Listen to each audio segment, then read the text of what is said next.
This PSA was brought to you by the Peter G Show. You may have second thoughts after the show. Don't drink the faucet.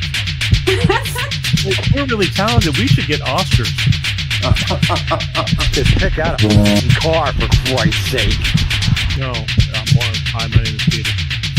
Yeah, I want. Here's good. Yeah. Madam Perry. I need to get back in the genie bottle. Louis from Pennsylvania, you're on. He likes it.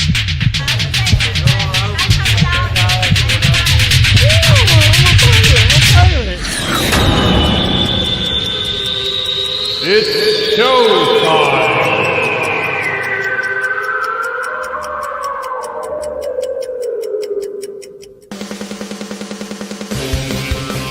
Peter G Show, Peter G Show, divorced dad, single dad, divorced dad, single dad, Peter G Show.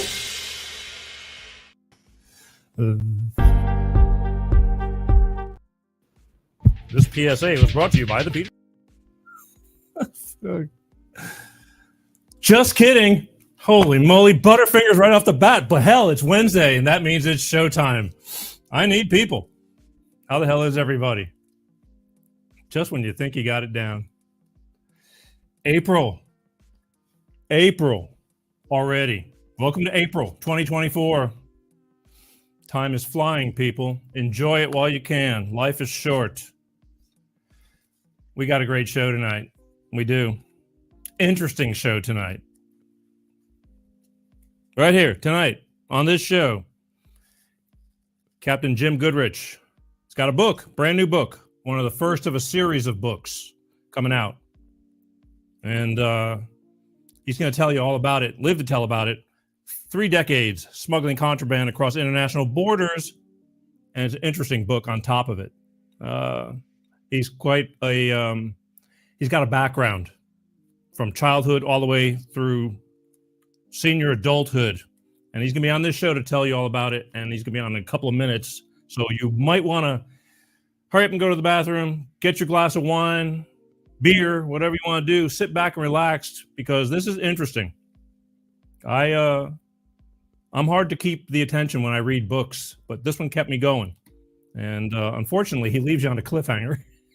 But that's because it's a series of books. But we're going to be talking to him in just a couple of minutes. Also, I want you to mark this for next week. As always, put this on your calendar, all right?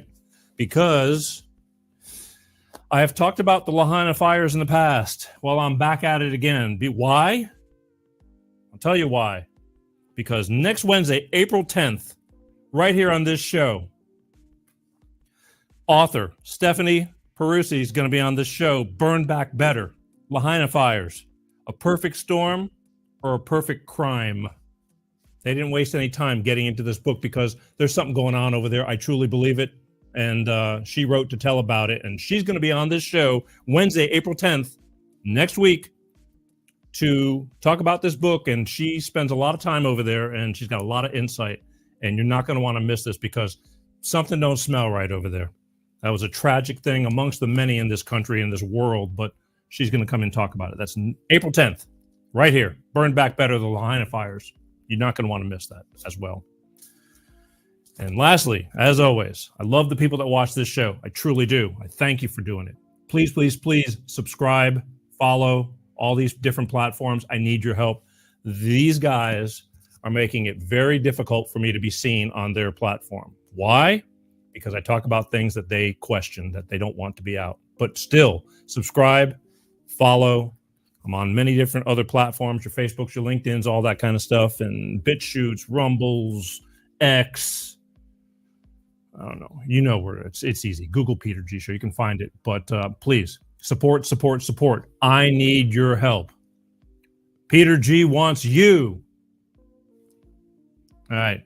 Also, for those of you who are busy, I know it takes a lot of time to watch this show. You got to really want to watch it. I want to watch it. For those of you on the go, Google Peter G Show podcast, put an earbud in your ear. You can listen to the show on the audio podcast. We're on 26 different platforms. When you're at work, while you're driving the car, Lord knows commuting is a pain in the neck and it takes a lot of time. do something good, learn something, put an earbud in your ear and follow and listen to the Peter G Show via audio podcast. It's the next best thing to being here. Promise. And that's where that's at. But again, all roads lead to one. Speaking of all roads leading to one, and coming up in just a few minutes, I'm going to be bringing Jim on. But first, we want to hear from our good friends over at Clean Star Products with their money-saving fuel additive DX1 driver. And I'll be back in a minute. Hello, I'm Tyrone Thompson of CleanStarProducts.com. This is DX1 Driver in the news, and here's what our friends have to say. So I'm here to recap on the DX1 I've used. I put it in the oil and I put it in the gas. While I'm using it just for about 3 tanks. Cleaned everything out. I got every ounce of power back in my truck. When Jared's truck was new, it had a lot of power. Then over time, it began to slow down. He got it all back with our DX1 driver program. Something you got to see for yourself. It's a great product. It's affordable.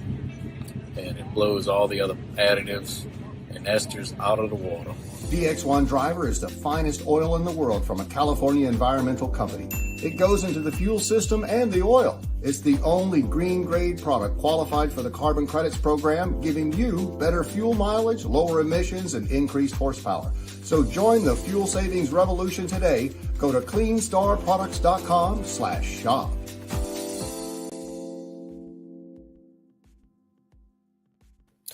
That's right, folks. Clean Star Products. And all I can tell you is personal experience. They have a product that actually works. I use it. It does do something. It's not some snake oil. In fact, if you have questions, go to www.cleanstarproducts.com. There's a phone number there. You can call Ty Thompson directly. He wants to talk to you, answer any questions you may have. I'm telling you, he's got something that actually works. And should you decide, after talking to him, that you want to order this product, mention the Peter G Show. Very important. And you will get 5 bottles for the price of 4. That's right. You heard it here first, folks. Mention the Peter G Show, and he will get you 5 bottles for the price of 4. Just for checking it out on this show. Again, they know what I do, and they still sponsor me, so God bless them. So it's all good. But take care of your engine, and your engine will take care of you. It's just like take care of your body, the same thing. It also passes California emissions. If he'll do all that, it will pass anything. So he's got all the answers. Go get you some. I'm telling you, it works. All right, take a sip. Salute. Woo! Smooth. All right. As promised, waiting in the wings, I've got the man himself, and I got a lot of questions, but I'm telling you, I don't think I've done a show quite like this. It's more of an adventure story, but true story. So, and I'm going to tell you why I'm doing it, or he's going to answer me a couple of questions, but anyway, either way, without further ado, ladies and gentlemen, from parts unknown, actually, I'll let him tell you. But either way, my new friend of the show, author of his first of a series of books, Crossing Borders, right here, ladies and gentlemen.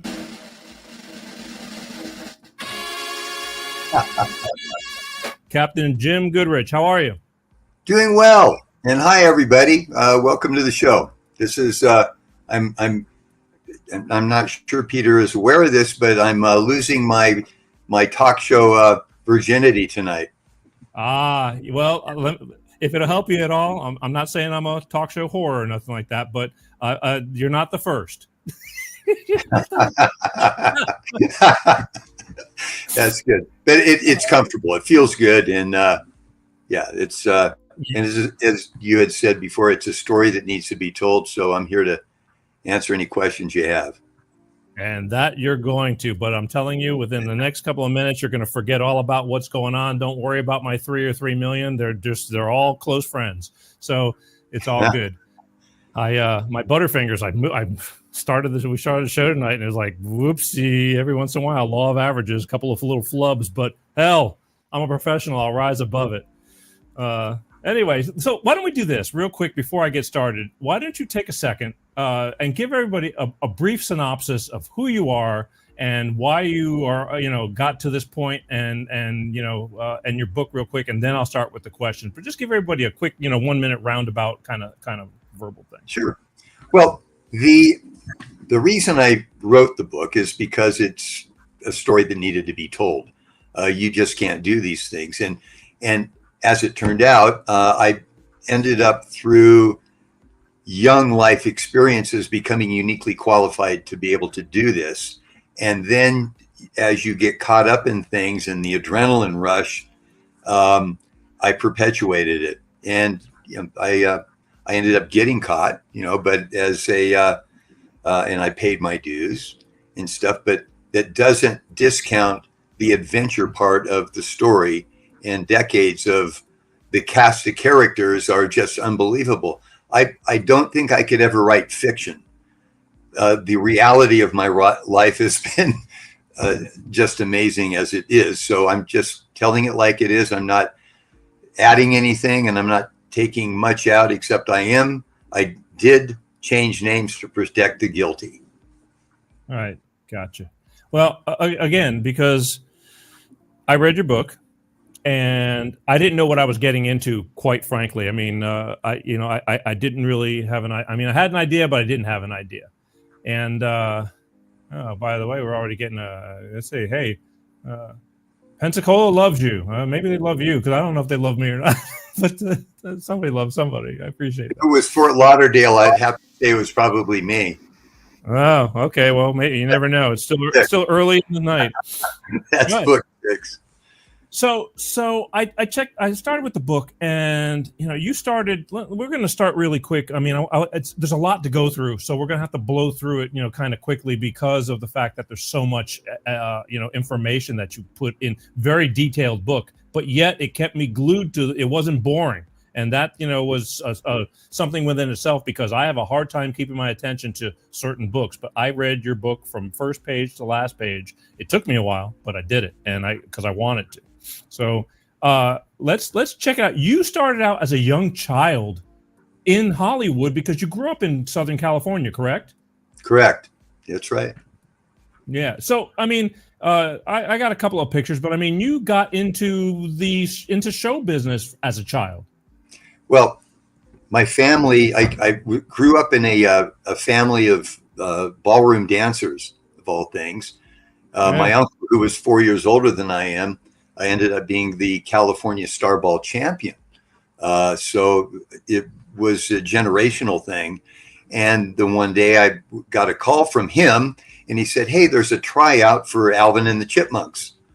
And I said, "Okay, I mean, what?" I thought that was a cartoon. He goes, "No, they're doing a benefit show to local hospitals in the LA County area, and just go try out for it." So I did. And there were, I think, 200 plus kids that tried out for it. And I ended up getting the part of Alvin, not because of my astute ability to act or dance, but because of my size. Alvin was the smallest one. Theodore and Simon were the tall ones, So Gotcha. Anyway, and that started a career. The producer of the show ended up sending me to an agent and a drama coach. And then it just started snowballing. I would go and try out for parts, mostly got rejected. That's the nature of the business. Yeah. And then I snag a part here and a part there, and ended up getting a part in a Disney movie called A Tiger Walks, and some commercials. The one that I starred in was a Bell Brand potato chip commercial, and I was the only one in it. It was great. It was a 30-second commercial.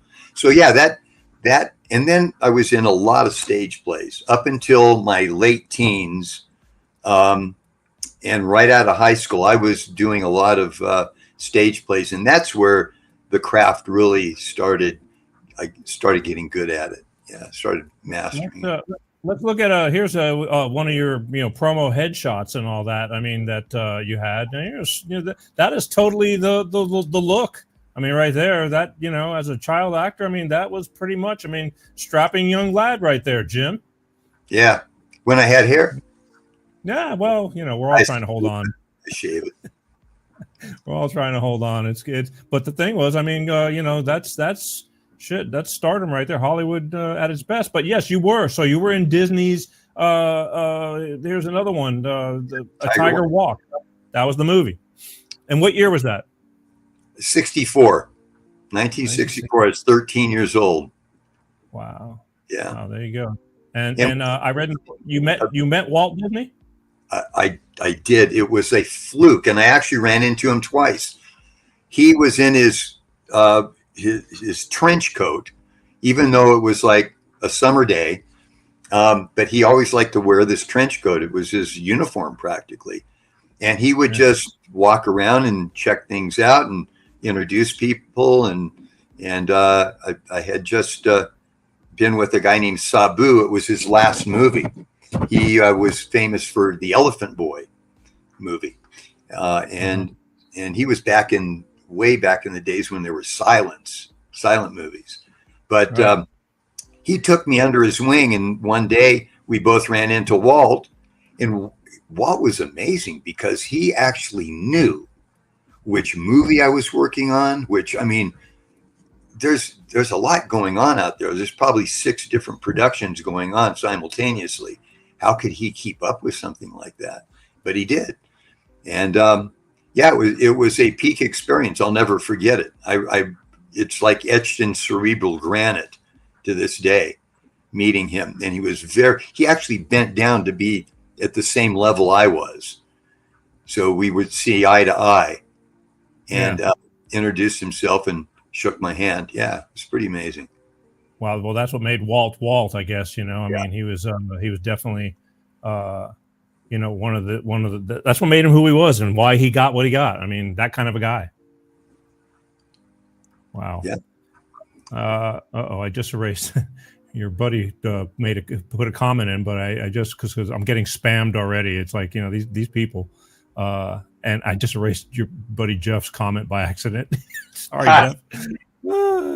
I did the wrong one. I've never had to delete. Some of these people. Anyway, okay, but we'll just keep. Because I'm trying to read some of the comments that are coming through while you're doing this. So you ended up doing that. But then you did get into your stage, a lot of stage performances and a theater, I guess it was, right?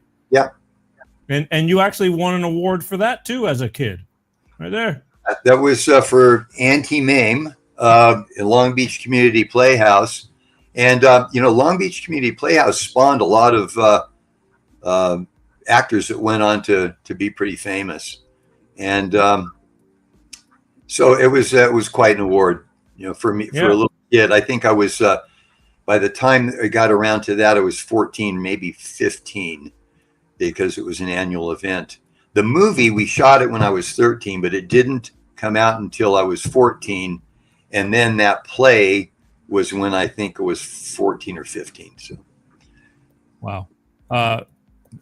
Like I said, you started out with that whole thing, but then you kind of shifted gears. I mean, when did you come out of doing the Hollywood stuff and then shifted into, you broke into sailing and things like that. I mean, with that community, surfing. Okay. Surfing, of course, being in Southern California, I grew up in Long Beach. And so, it was the thing to do. That's what we all did. We built our own skateboards, started surfing in the 50s still. I'm 73 now. And what was interesting is that Long Beach had a program. They have a fund. It's called the Tideland Oil Fund. And it's money that is accrued from every barrel of oil that is pumped offshore. Every one of those barrels, a portion of it goes into a fund that can be used only for coastal development. And that's why Long Beach was able to outbid not only other communities, but other countries for the Queen Mary when it went up on the block. So that's how Long Beach got the Queen Mary. They had hundreds of millions of dollars to be able to play with. One of the things that they did in 1956 was they bought a fleet of sabots, which are little dinghies, Lido 14s. Sabots are 8 foot, Lido 14s are 14, Solings, and a smattering of larger boats. And they brought in world-class sailing coaches and said, hey, if you go to school in Long Beach, your parents pay taxes in Long Beach. Come on down. It's free. And I went down and I fell in love with sailing right off the bat and excelled at it. So that was the sailing connection. I mean, when everybody else was playing football and doing other sports, I was down at the marina sailing. I couldn't get enough of it. I mean, it was truly an addiction, and still is. I'm doing the Ensenada race in 2 weeks, the Newport Beach to Ensenada race. Yeah. Still, how many years now? How many years have you been sailing? Let's see. Well, I'm 73, so 68. Wow, that's amazing. That's great. The thing is, so when you're hanging down the marina, I mean, I guess you just start meeting everybody, and that's how you ended up with exactly. working. And networking. If you have enthusiasm and no background in sailing at all, you'll be able to get on somebody's boat, and they'll teach you the ropes. And that's where that phrase came from. It's an old sailing term from, who knows, hundreds of years ago, learning the ropes. Yeah. So in your book, you ended up getting with the captain of the Foil. That's let me see if I can pull up a picture real quick. That's this boat right here. How many feet is this sailing boat? What year was that sailboat? Yeah, that's Kettenberg 38. It was launched in 1958. And interestingly enough, I sailed that boat from up until I was 22, 23 years old. And now we called him Uncle Bob. He wasn't my uncle, but he was a family friend. And he took me under his wing because he saw, hey, I know how to sail. We spoke the same language. And he was into, it was the first big boat, ocean racer, that I got on. And I went, whoa, this is what I want to do the rest of my life. Seriously. That feeling of being on the bow of the boat and coming down a swell. And, you know, surfing, yeah, I still surf. I still love surfing. But, man, being at the helm and putting that tiller over and carving down a big wave, a big swell, there's nothing like it. So that boat, as it turns out, ended up being as you read, being the first boat that I brought my first load of marijuana up from Mexico in 1969, right out of high school. But there's a missing ingredient here. I had been smuggling from the time I was 9 until I was 18. My mother has a real affection for parrots. And of course, you know, I do too, to this day. And she approached me and she said, you know, because we used to go down to Mexico quite a bit, to get good deals on wrought iron, this and pottery and, you know, the usual stuff, piñatas for birthdays. Anyway, she said, you know, those poor birds down there, she said, what do you think if we just bring one home? And we did. And we had it in a brown paper bag with a couple of holes in the bag and put it under the seat. And that was the first time we did it, and got the bird back to really good health. And we started doing that infrequently, but you know, every ostensibly it was for helping the bird and having a multiple stream of income, selling them to the local breeders. My mom ended up being sort of like the local cat lady of the neighborhood. She was the bird lady, and she had a hard time getting rid of the birds. There were times when we had a bunch of birds. They were all healthy. She brought them back to health. And I just fell in love with them too. I mean, they're a sailor's best friend, really. You know, really? Dogs, cats often have a tough time on a boat. Birds, it's like, wow, they're perfect for sailing. So I've sailed all over the planet. So up until I was 18, we were bringing birds back. So wow. I had the experience of being able to cross a border and the experience of being an actor. I knew how not to flinch, because that's what they look for. They'll ask you a question out of the blue. And if you go, you know, you can't do that. You can't flinch. You can't sweat. You gotta, you know, you're not doing anything wrong. So you play that act, you walk through. right this way. Keep going. Oh, wow. Yeah. So, okay, it all started with that. But so you got onto this guy's sailboat at the age of, what was your first race with him? 1961. Yeah. So I'd have been 10. Wow. That's young. Yeah. That's young. But I was already sailing and racing in smaller boats. Right. I got you. But unbeknownst, I read the book, and people really should, it's an interesting book. I can't say it enough. But the thing that got me was you smuggled your first load of pot or marijuana, unbeknownst to this captain, of this boat, because of sustained some injuries in Mexico while you were over there. I mean, you didn't even know what you were going to be doing, and you just kind of did it, and that started the whole thing. That started the whole thing. It was an interesting mixture of events whereby he injured himself, really, or he was injured. Let's call it a bar fight. But there was it was the first year that the Hells Angels came down and decided, hey, Cinco de Mayo, because that's when the Ensenada race used to take place. Doesn't anymore. It's the week or two before Cinco de Mayo, because it was like water and oil. It just didn't mix, the two crowds. And, and sailors can be pretty tough too. So, I mean, it was better to just pull back and separate the two groups. But that year, 69, was a banner year down there.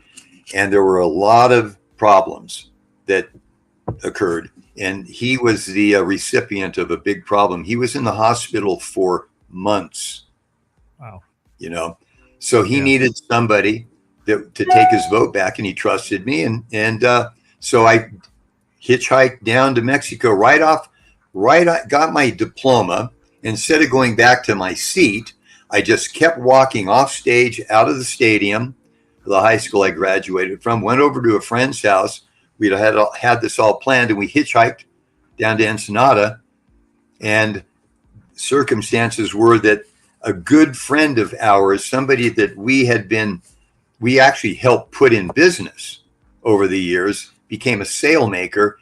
And everybody's related to everybody down there. And one of the folks got detained. I'll put it that way. Detained by fake federales, let's call it that, because they figured that he wasn't giving his share of the pie, and so he was holding back. And so they held him as hostage, and it was like it just all fit together. It was like shuffling a deck of cards, and this one went there, and boom.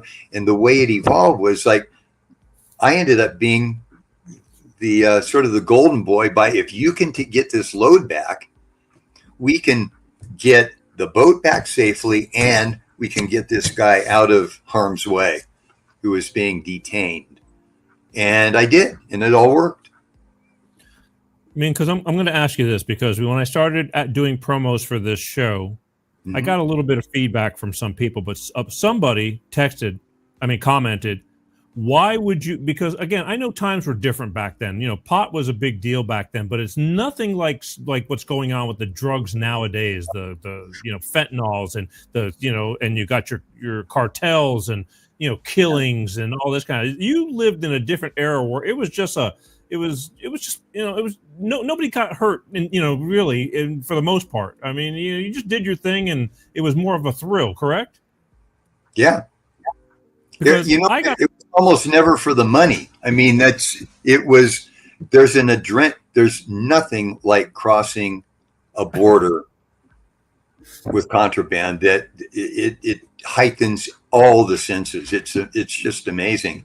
And I actually got addicted to that. Yes. And in getting all the ducks in a row and doing dry runs, and then that works, boom, and then on the day you do it. Yeah, I don't know nowadays. I mean, I've done a lot of flying in my days of traveling and bands and this and that, and the last thing you wanted to do was get caught with something at an airport or anything like that because you're out of the country and you don't have any rights, basically. And that was my biggest fear is like, you leave everything behind should you be dabbling in anything. And that's just the way it was. Otherwise, risk, it's a scary feeling. Well, I believe this may still be true, maybe not, because I've been out of it for quite some time. But if I was using racing yachts and they seem to have a don't touch, just let them go. It's a racing yacht. What would they be doing that? Right. They were all clean and everything ship-shape. The guys who were sitting around smoking doobies, playing guitar, and their boats unkept, they were the ones that got the attention. Right. Whole different breed of people that you hung out with. Money, clean cut. Yeah. Not long after this picture, maybe less than a year after the picture of the front of the book, I cut my hair because it was starting to attract attention in a way that wasn't healthy for me. Right. You were a dude. Yeah. I again, back to this comment, because somebody said that in the comment, I guess, unknowingly, why would I want to have somebody like you who did what you did on my show and promote it? What would be your answer for that? Well, first of all, I got caught and I did my time. So I paid my dues. And the big part of writing this book is to show how, because I didn't have to make anything up. I just told it exactly how it was and chronologically. And a big part of it is how you can get caught up. It's almost like being in the mafia, how you can get caught up and it's almost impossible to extricate yourself. And again, it was marijuana for the majority. Okay, then it graduated to hashish. And then when I ended up going full tilt, with cocaine, I got caught. And all that's wired up now. There's always ways to rationalize things. You read the accounts of the Iran-Contra folks, and they were, the government was legally bringing stuff in, and you go, oh my God, what? I'm just a little guy doing an independent thing here. And then you rationalize it saying, I don't have a problem with it, with the using it. I'm not, I'm the guy who wanted to get up and go surfing earlier. So I wasn't into all-nighters, and that sort of thing. I guess I don't have an addictive personality that way, except for healthy things, so.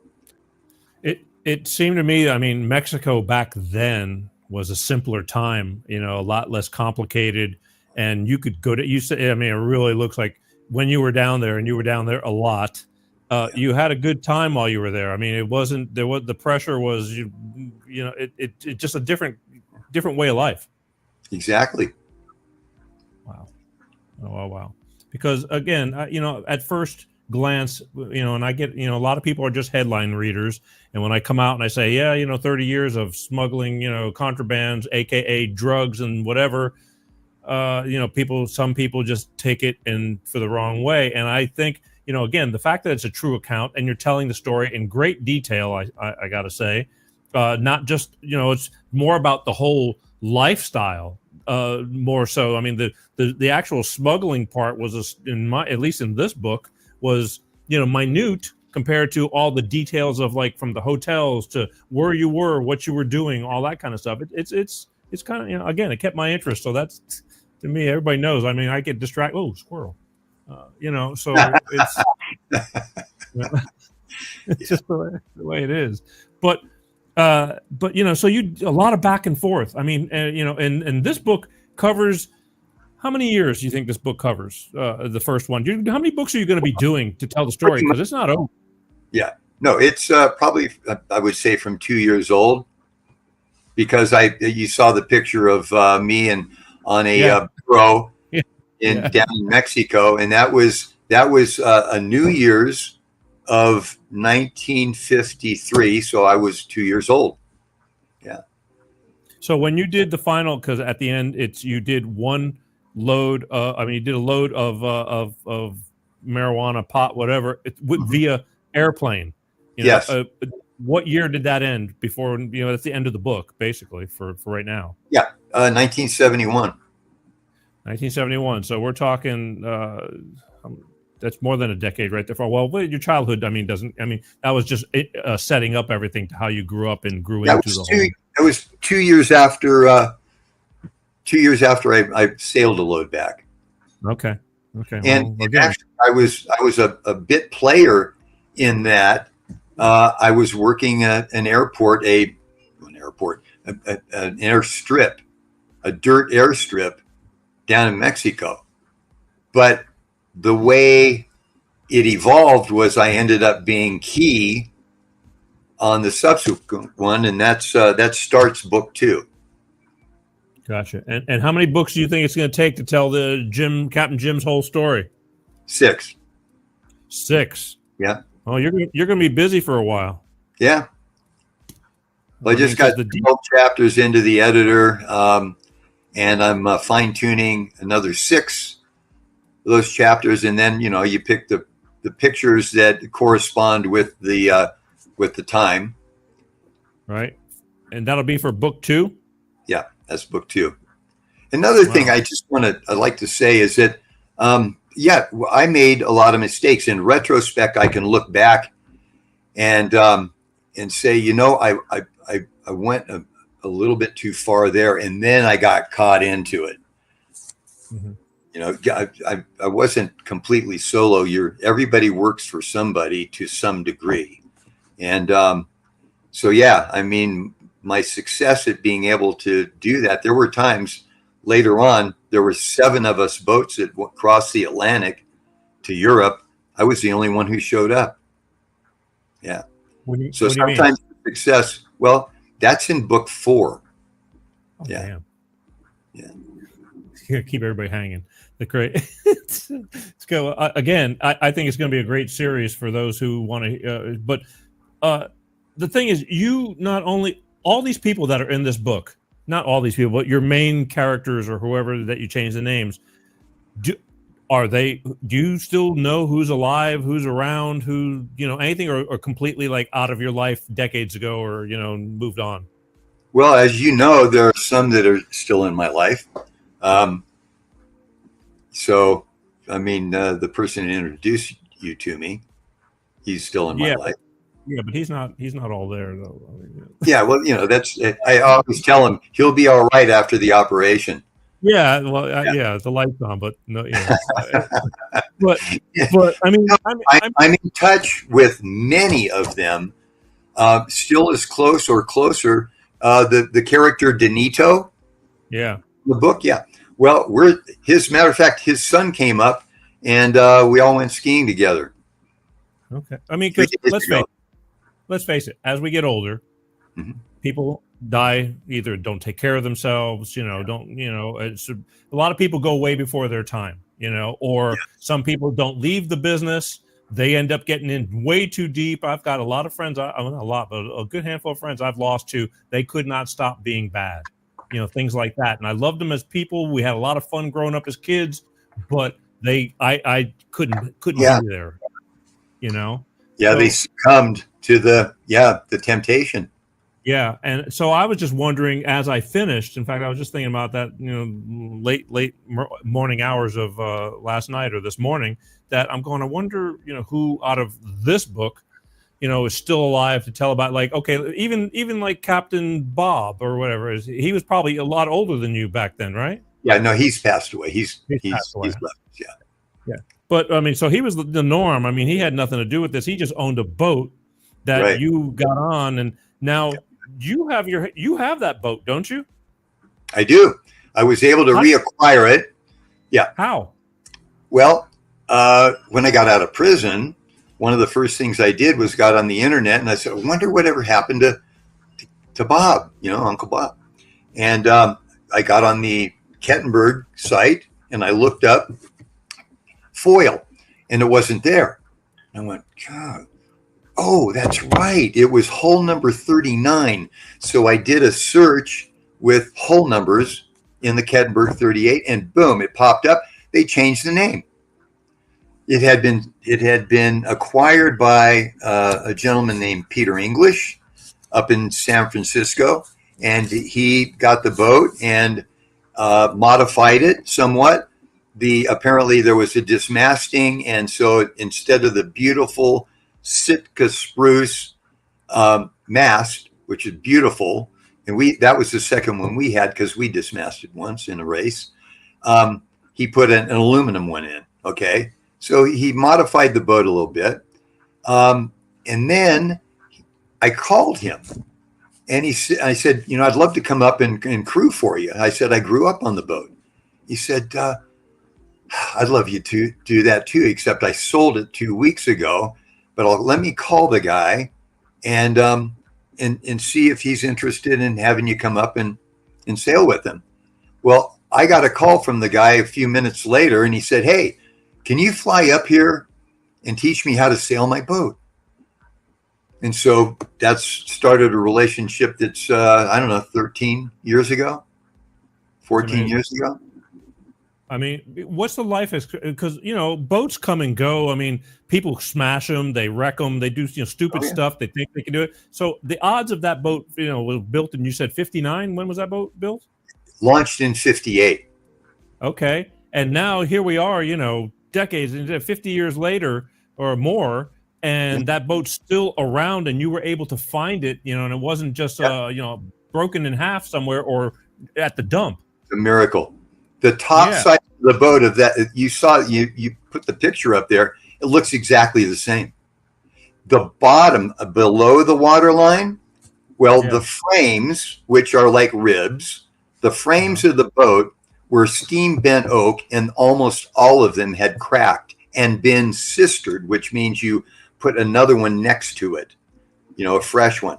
Well, by the time I acquired the boat, almost all of them were cracked. And could you go out and sail it? Yes, but could you go out and sail it safely? No, you wouldn't want to get in any big seas. This boat is so beautiful, it deserved to be restored. So the last 2 summers, I have been replacing the old cracked ribs with Purple Heart laminate. This boat is going to look like showroom when we're done.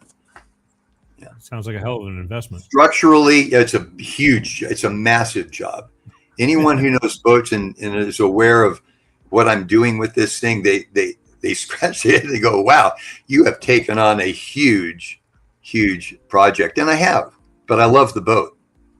How many years the man who bought it and then asked you to help him learn how to sail it, how many years did he keep it before you got it? Why did you think 13 or 14 years? Yeah. Make that 11 to 12. Yeah. And did he use it, or did he buy it and it just started sitting around? No, it's one of those boats.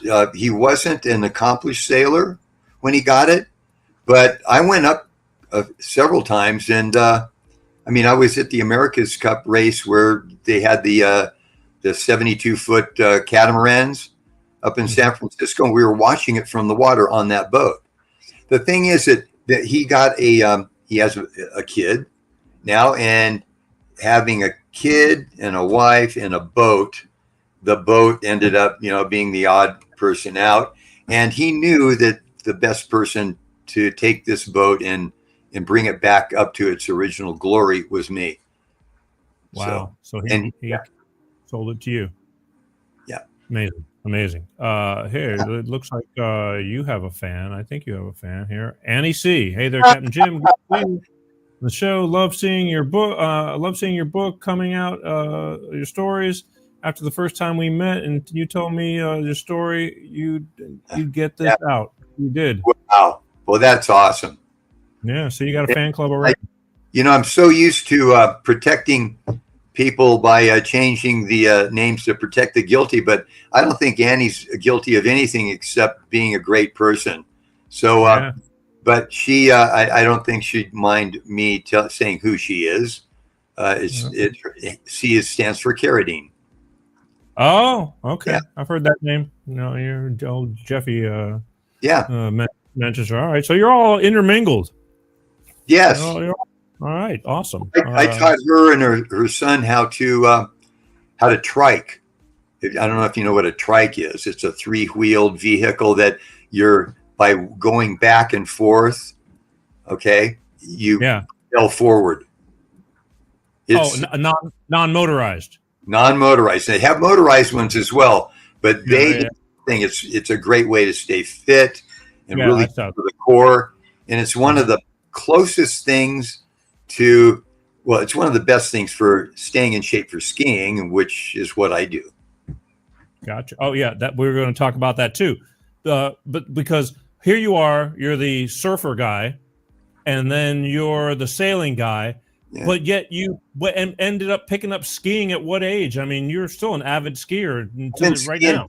Well, that same uncle that was the dancer, when he got to be 16 and could drive, I had skied before that. I would have been 12, but I had skied before that. I think I was maybe 8. And then I loved it.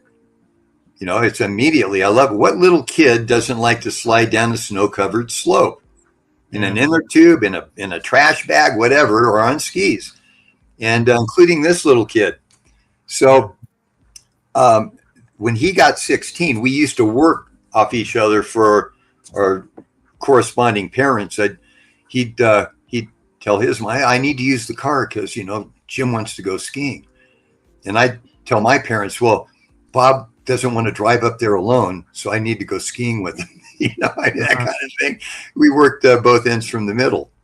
Yeah. One of the beauties of California. You got the ocean, and then an hour, 2 hours, you can be up in, you know, Big Bear, or, you know, if you want to do Mammoth, a little further, but all the above. It's doable. It's doable. And let me see what we got here. Here's a picture. Explain this picture. Yeah. Well, that's I believe that was 1970. Could have been 71. But, you know, I got involved in racing. The caption I have that on in my Facebook page is, "This boy needs lessons."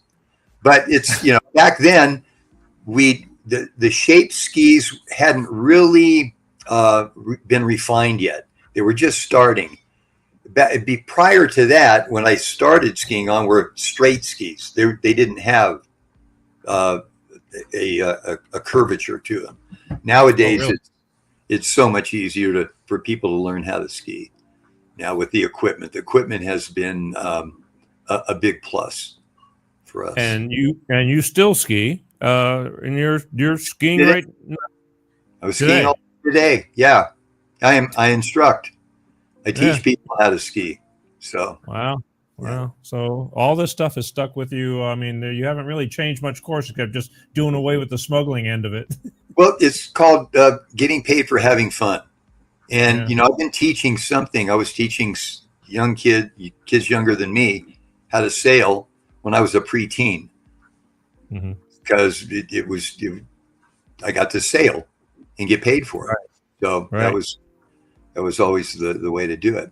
And I've been competing for a long time. I mean, I've got I brought in a lot of first, second, and third places in a lot of races over my career. So, yeah. Well, again, you know, it's pretty much this book tells that story for setting you up for, I mean, who you were as a child and how you became, you know, and got shaped up and you know, into the whole thing. And it's and now but then again, like I said, the book stops at a certain point, and we had to talk about, you know, where you're at right now, because, you know, the boat you have and things like that are all going to be showing up, I guess, in the future. But this is an old picture, right? This is July 72. Yeah, is what it is. Now, is that just the boat? It's time for the boat to come in because the ocean has done its job on it, and you just have to completely redo the outside. Is that what that was? Essentially, but more specifically, when you have a varnished hulled boat as opposed to a painted out boat, you have a varnished hulled boat. It's about every 8 years, you need to do what's called wooding it. And that's bringing it down to bare wood. And it's a process. I mean, right there, that's the scraping process. And then there's the sanding process. And then there's the fine sanding process. Then you bleach it with oxalic acid, let that dry. And then you sand that out. Okay. Yeah. Then you put the stain on. And that, again, that's Honduras mahogany. So you use a stain that is appropriate for it. And then you start varnishing. And you have to put 8 coats of varnish initially on it. And if you get it right and the weather cooperates and the humidity level is just right, you can do that in 8 days. Okay. If it's not, it could take you, I mean, you don't want to varnish just to varnish. If the humidity's too high or it's too cold and it won't set up, it'll fog up. It's a science to it, but it's beautiful. And those are matching planks. Paul Kettenberg saved the woods and he designed the boat, and it was built. That was at the Kettenberg Yard down in San Diego on Shelter Island. That picture was taken in 72. So I would have been 21 years old when that was taken. But he saved the woods as they were coming in, being shipped in from Honduras. He would wet them, and the planks that matched that gold, red, flashing mahogany, beautiful look, he'd say, put that over in that pile. And when he had enough to build a boat, he did. How often did you have to do something like this? How many years could you? Every 8 years. Yeah. How many? Every 8. 8 years. That's pretty good. I mean, because the salt water's, harsh. It does a lot of. It eats up. Pretty good. Now, every year you haul the boat out, put new bottom paint on it, and you put another coat of varnish. You lightly sand it with a very fine 200 or 400, and then put another coat of varnish on, and it just, revives it. Yeah. Right. A lot of terminology with you guys, with the sailing that I am definitely not familiar with. I mean, as I was reading the book, it's sailor talk, but you definitely, I mean, I don't want to veer away from the whole smuggling thing, but this was a major part of, you had to have this to do that, so to speak. Correct? Exactly. Yeah. Yeah, exactly. I mean, later on in the other books, because the only story is their very first time with the boat in this book. And then the second story was, the airplane stuff. You froze. I froze. Sorry. The second time around was the airplane stuff. What's happened? I don't know. I'm right here. Oh, you are now? Yeah. No, I don't you know. Froze for a second. On Technology. So as I was saying, the first trip that you did was with the boat, and then the second time around was this big planning to be doing it with an airplane. So you don't hear a whole lot about the boats, but I'm sure that in the future you did a whole lot of boat stuff. Mostly. There's another. I've done it just about every way except tunneling. Seriously. Okay. Yeah. Wow. What other ways are there? Walking it. Okay. Now you can't get much that way, but it depends on what the product is. By the way, I just want to interject this real quick. It's a two-way street. We used to take down, and it would be considered smuggling. We used to take down generators, the Honda generators, down to little fishing villages in Mexico, like for the Manzanillo race and for the various races that go from Southern California. It used to be the Acapulco race, and that was changed to the Manzanillo. You got the Puerto Vallarta race, the Cabo San Lucas race, the Mazatlan race. There are various races down there. Then you have the Mexorc series, which is a regatta that's a week long, that boats go down there just to do this week long event, kind of like Antigua Race Week, similar sort of thing in Mexico. So, and we would take things that they needed down there, and Bob would be well aware of it, Uncle Bob. I mean, we took down, Manny, the guy who had the sail shop, who made the sail bags for me. Well, we used to bring him things like a chamois and the special fittings, the grommets, the tools to be able to squeeze the grommets and all that stuff, and all the special threads and the needles. Very specialized equipment. A saline needle is different than anything most people have ever seen. Yeah, it's triangular. Just seems like bartering to me. Yeah, that's kind of what it was. Yeah. But I didn't think about that. I mean, so there's just as much, you get in just as much trouble for bringing that stuff over if somebody says something, which really. Or a VHF handheld or CB radio. Back then, remember they used to have when Nixon was just when Ford took over, they had a thing called Operation Cooperation, and that was the policy between the United States and Mexico. And I was planning on bringing something back, and all of a sudden, in the short amount of time that I'd done a couple of dry runs, I go down, and now it's on the day, and we're actually bringing something back. And it changed to Operation Intercept, and I had to abandon the majority of it because there's no way I could have gotten through the gauntlet. Everything had changed. Now they had federales at the airports that they didn't have before. You know, it was more like rent-a-cops before, and now it was like full tilt. And I went, oh, and it's a good thing I did. I mean, I just went, you know what? I can live with that. I don't need the money for that, and I don't need the experience of being in jail. So I just abandoned the majority of it. Yeah. How many years? How many years? No, but how many years did you go before? Because again, it's not in the book. But I just you got to give me a few. Throw me a couple of little bones here. But sure. How old were you when you? How many years did you do this? And how old were you when you finally got busted and went to prison? Yeah. So that was 1998. Okay, so I was 47 years old. I had just turned 48. Yeah. How much time did you have to do? 7.25 years. I was lucky. You did? Yeah. Yeah. Yeah. No, I had a 20-year sentence, but oh damn. But circumstances, the person I was protecting ended up. His son got caught in England because now it was international. It wasn't the United States. It's like name a country, mostly right. Europe and Australia.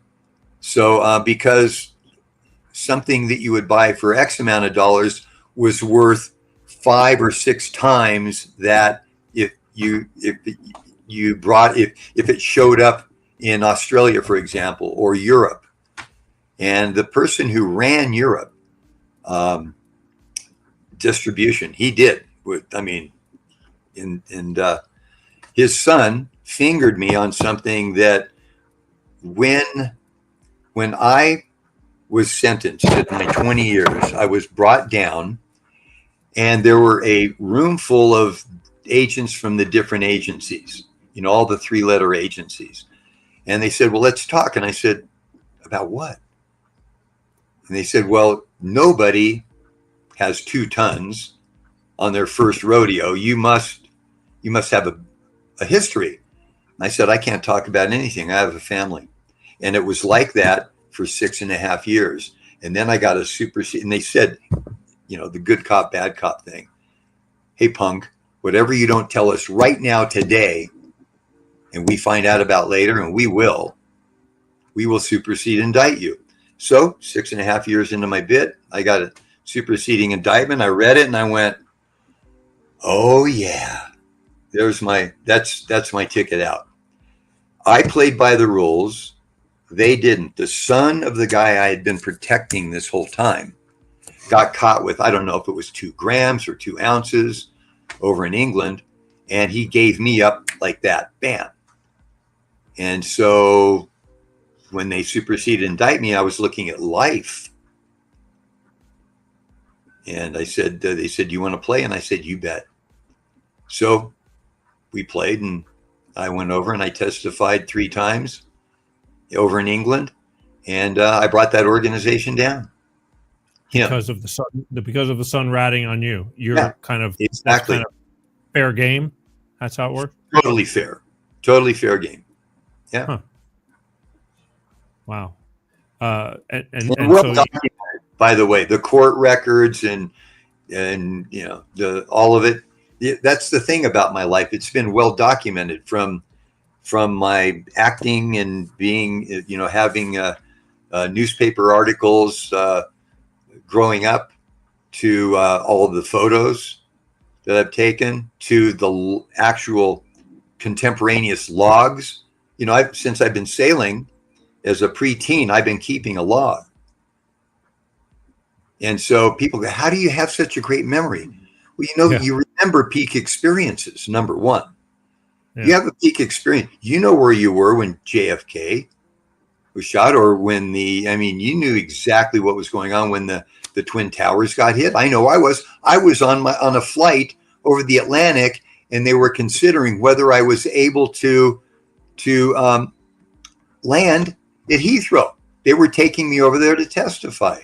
So, we remember peak experiences. And if you have it written down, a log, I go to the log, okay, 1973, 1974, boom, I have it all there.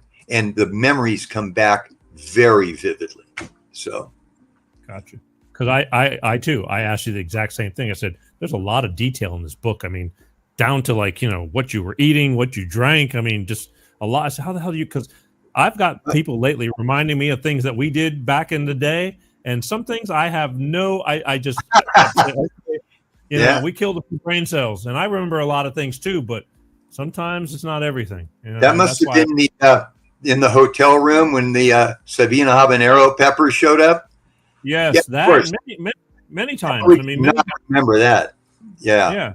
Well, but there was other things, the senior frogs, the other, all that stuff takes a lot, because when you've had that much and you're partaking in having a good time and everything through the years, you kind of tend to have to make room for other things to, but you got it all down there. Pretty good. Pretty good. I just tell people, I was told we had a great time. That's, if I can't remember, they said we had a great time. That's all. I think I've always known that I had a story, even as a youngster, that I had a story that would need to be told. My mother put me on a bus at 5 years old to go from Long Beach to go to Phoenix, Arizona, where my grandparents were going to pick me up. You can't do that today. I don't think they allow kids to do that. And then grandparents put me on a plane to come back. And the folks that were sitting across the aisle from me, I started chatting with them and invited them to go to Disneyland for selfish reasons. And when my parents picked me up, I made sure that they all introduced, and they said, "Oh, your son said that you guys would love to take us to Disneyland or show us around." Not that they were going to pay for it or anything, but just. Yeah. And then my parents looked at me and went, "Typical, Yeah. And we did, and we're still friends with that family to this day. Oh, wow. They're from Le Havre, France. Yeah. Wow. Yeah. Connection. Look, it was a different time back then. You didn't worry about your kid getting snatched or all the crazy shit going on now, which drives me absolutely crazy. But that's a whole nother show, which will be coming up. Yeah. But it was a different time. You could do that. You could walk the streets. You could go places and not be worried about your safety. Yeah. So another time. Look, it's getting kind of crazy, because I told you time was going to start flying, and it is flying. If there's anything you could tell anybody about this book, and we're going to get to how they can find it and all that, what would you say about this and all the upcoming stuff? Because I think it's a pretty interesting book, but that's my opinion. Well, I would say it's the result of having put the story down on paper and had a handful of trusted colleagues read it, and the feedback that I got was, "Jim, it's a great story. We've heard so many different parts of it in conversation. We know the stories, and you tell it really well." And I need to do an audio book because of that, I think. But it's going all over the place. It's not chronological. I think it's going to have a better dynamic if you explain to people how you got involved in this in the first place. So I reconfigured, I took the chapters and made them chronological from the beginning. So that's why I call it the origin story. Because once people understand how did I have choices that help perpetuate this? Yes. But there's a certain, as you know, Shakespeare said that there's a tide in the affairs of men that when taken at the flood lead to this, and if taken at the ebb lead to that. And sometimes you just get swept away. And there was an element of that in this thing. This whole, I hadn't really intended on going down, and I didn't have a plan. It just sort of came together when I brought that first load back. And then I thought that, well, this is way too easy. And was I wrong? Yeah. Well, I think it's a great story. Again, the first of many books, and if the rest of the books end up being as detailed and interesting as this, I think you're going to be doing really, really well. But you're going to be really, really busy, continually writing these books. But let's tell everybody how they can find your book. You have a website, correct? crossingborders.life. Yep. And then, of course, it's available on Amazon. I went and looked. It's self-published. There were options there as well. And there were folks that had inside tracks on publishing it this way, that way. And all of them took more time than I wanted to take. I knew the book was ready. But most importantly, they would have some level of editing control. And it was like, no, I can't. One of my friends is Billy Hayes. He's Midnight Express. Okay. Yeah, he's the person in Midnight Express. And of course, I met him after I got out, and we have mutual friends who introduced us. And I mean, he's still upset, and I think rightly so, that the person who did the screenplay of that, which was, oh boy, what's his name again? He got an Oscar for it. He went on to do Kennedy and many other shows, but movies. But he wrote in that there was that Billy had killed somebody, and he didn't.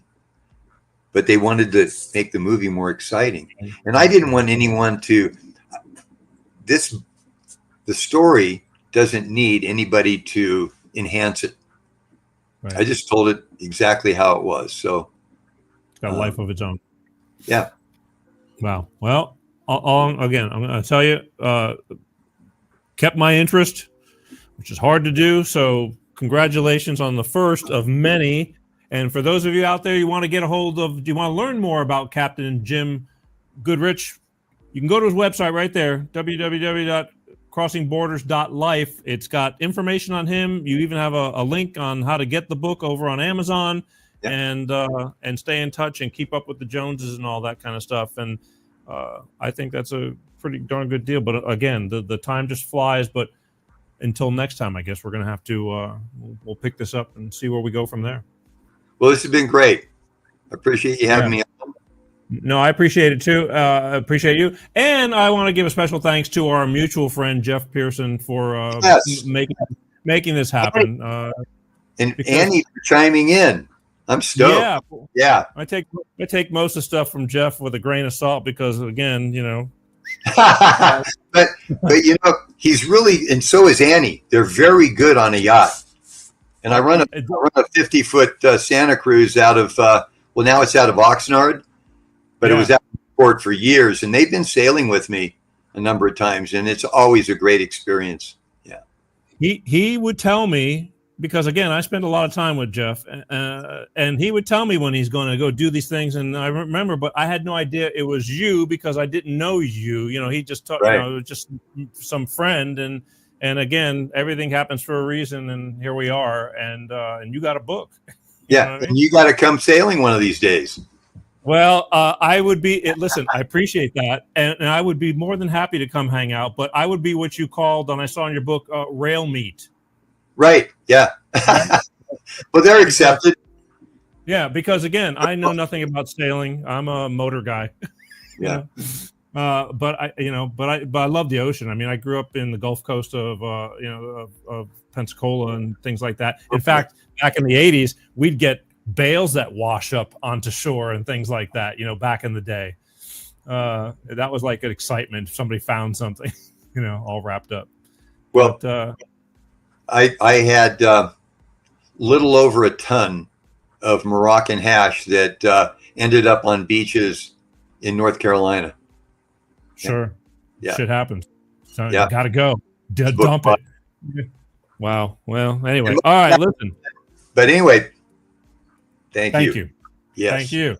And we'll be in touch. But again, last chance, people, you get a big look at Captain Jim right here. And don't forget to go to his website, crossingborders.life, and check him out, send him a message, whatever, and buy his book. Because it's a good book. I mean, I'm not just saying it. It's like I'm telling you, it's a good book. I didn't know what I was getting ready to read. It's just stuff. It's not so much, at least this one. It's not all like drug smuggling. It's a story and a good story and a true story. And I'd just like to thank everyone who's purchased the book already and left a review. I've got 4.8 stars, which is, people are saying that's impossible. You're a first-time author. How could that be? But when you go to buy the book on Amazon, you'll see it, and the reviews have been amazing. I was really expecting to get slaughtered because of the subject matter, but I guess I tell it in a way that people express some empathy. They understand. Oh, geez, I see how that happened and evolved. So, anyway, a lot of life involved in that. That's the way I can put it, and just a lot of fun too. So it's all good. All right, there you go. Last chance. Thank you again. We'll be in touch, and again, this show is going to live on, and it's going to snowball, and I'm sure it's going to do real well. But we'll be talking. So thank you for your time, and again, I look forward to when we get to do this again. Thank you. All right, right there, Captain Jim, right there. Wave goodbye to everybody. There you go. There you go. Ta-da! Huh? I'm telling you. Last chance. Go to crossingborders.life. If you only knew how hard it is for me to read books because I get so many of them and time is limited, and sometimes, I just don't have that gene. My daughter was even surprised. She patted me on the back because my daughter's a great reader. She loves to read, but she said, "Dad, just start and do it." And I did, and then I found myself wanting to do it, which is very, very rare. So, good book, good story. Go out and get you one. All right, real quick, because we're out of time and we're running late. I want to remind everybody again, because next week, April 10th, this is another good book, because this has my, I'm a little bit passionate about this because this is a tragedy right here. But author Stephanie Perusi wrote a book, Burn Back Better, The Lahaina Fires, okay? A Perfect Storm or a Perfect Crime. I'm kind of leaning towards the latter. We're going to talk to her. We're going to talk about this book because Lahaina, to me, was just a tragic, tragic event that is getting brushed away as fast as they can, and for people to forget. And people have short memories, and we're going to be talking about this. So I want you to check it out. Wednesday, April 10th, right here, Stephanie Perusi's Burn Back Better, The Lahaina Fires. We're revisiting it again because it's important. You're going to want to not miss that show. Also, a reminder, please, please, please subscribe. Please go to YouTube's or go to the petergshow.com and just hit the subscribe button, all right? I need help because these guys are a pain in my side. These guys and TikTok just love holding me down and deleting shows. They just can't let, censorship. We're losing our freedom, folks, but we're not going to let that, stop us. Until they completely ban me, we're going to keep pushing through them. I'm available on many other platforms, as you know, your Facebooks, your LinkedIn's, your X, Instagram, all the shorts, things like that. Just help me out. Follow. All right? And that's basically it. I want to leave you with what I always do. Life is a bitch. It's a tough one out there right now. And I want everybody to, do the best you can. I know a lot of people, especially in Hollywood, the movie business and TV shows and everything, they're hurting really bad. The business is changing. Corporations are buying. It's hard to be a show, any kind of show. People are out of work. Major producers and things like that are delivering DoorDash. It's got nothing to do with the strike either. It's just the business is changing. And it's frustrating. And life is frustrating. And all the problems we're having with the border and things that are going to be affecting you, I am not stopping to talk about this stuff. So in the meantime, do the best you can. Be kind. Think before you bark, which is something I'm always learning. And just again, you don't have to take a bunch of shit from people, but you don't have to be an ass either. Life's a bitch, but again, we're all just people. I wish we could revert back to a better time, as we spoke to, about with Captain Jim, about when you can let your kids run around without worrying about them. But unfortunately, these are the times we live in. Handle it. I'll see you guys next week, like clockwork, every Wednesday, 6 p.m. Pacific, 8 p.m. Central, and 9 p.m. on the East Coast, God willing. My name is Peter G. I want to thank you for watching Life of Peter G, The Peter G Show, right here. And we'll see you next time. You're not going to want to miss it, as always. So I love you guys. Peace out. Peter G Show, Peter G Show, divorced dad, single